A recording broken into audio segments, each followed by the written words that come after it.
यह एक रहस्यमयी नींबू था जो 1 लाख वोल्ट से भी ज्यादा बिजली पैदा कर सकता था, लेकिन टोरिको ने उसे एक ही निवाले में निगल लिया। हैरानी की बात यह थी कि इतनी भयानक बिजली भी उसे नुकसान नहीं पहुंचा सकी, उल्टा उसके शरीर के घाव ठीक होने लगे। लेकिन असली खतरा उस चेरी में छिपा था, जिसकी ताकत एक छोटे बम के बराबर मानी जाती थी। इसी वजह से स्टाफ सुरक्षा सूट पहनकर बड़ी सावधानी से खाने की ट्रॉली आगे बढ़ा रहा था। कोमात्सु के पास केवल 10 मिनट बचे थे और इस सामग्री को तैयार करना बेहद मुश्किल था। सबसे पहले चेरी को 6 डिग्री सेल्सियस तापमान वाले तेल में रखना था। घबराहट से कोमात्सु के माथे पर पसीना आने लगा। उसे चेरी का छिलका मिलीमीटर दर मिलीमीटर उतारना था, वो भी अंदर के फल को छुए बिना। लेकिन चेरी की विनाशकारी ताकत सोचकर उसके हाथ कांपने लगे। समय लगातार निकलता जा रहा था। तभी जब उसे कुछ समझ नहीं आया, टोरिको अचानक अंदर आया और पूरी चेरी एक ही बार में निगल गया। चेरी उसके पेट के अंदर फट गई। उसके मुंह से धुआं निकलने लगा और दर्द इतना भयानक था कि वह लगभग बेहोश हो गया। यह देखकर उसका प्रतिद्वंद्वी लेब बेहद खुश हुआ, लेकिन अगले ही पल टोरिको फिर से खड़ा हो गया। असल में यह सब कोको की योजना का हिस्सा था। टोरिको ने इससे पहले जो भी चीजें खाई थी, उन्हें कोको ने बहुत सोच समझकर चुना था। उनका मकसद धमाके से होने वाले नुकसान को कम करना था। आखिर में टोरिको ने अपनी शक्तिशाली गवर्नमेंट सेल्स की मदद से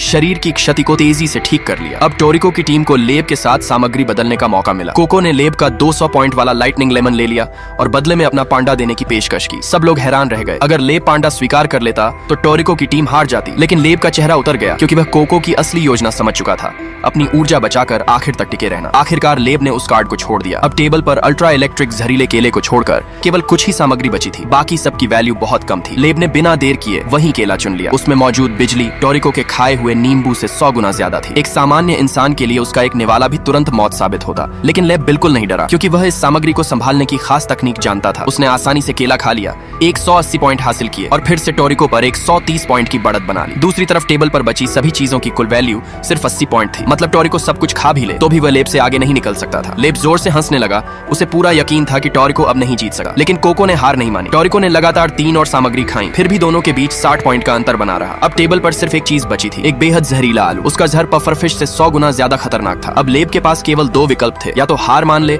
या आलू खाकर अपनी जान जोखिम में डाल दे। लेकिन आखिर में वह उसे खाने की हिम्मत नहीं जुटा पाया। वह समझ चुका था कि उसने पहले जो भी चीजें खाई थीं, वे सब पहले से कोको की योजना का हिस्सा थी। उन सभी चीजों के असर ने आलू के जहर को और भी घातक बना दिया था। अगर वह अब उसे खाता तो उसकी मौत तय थी।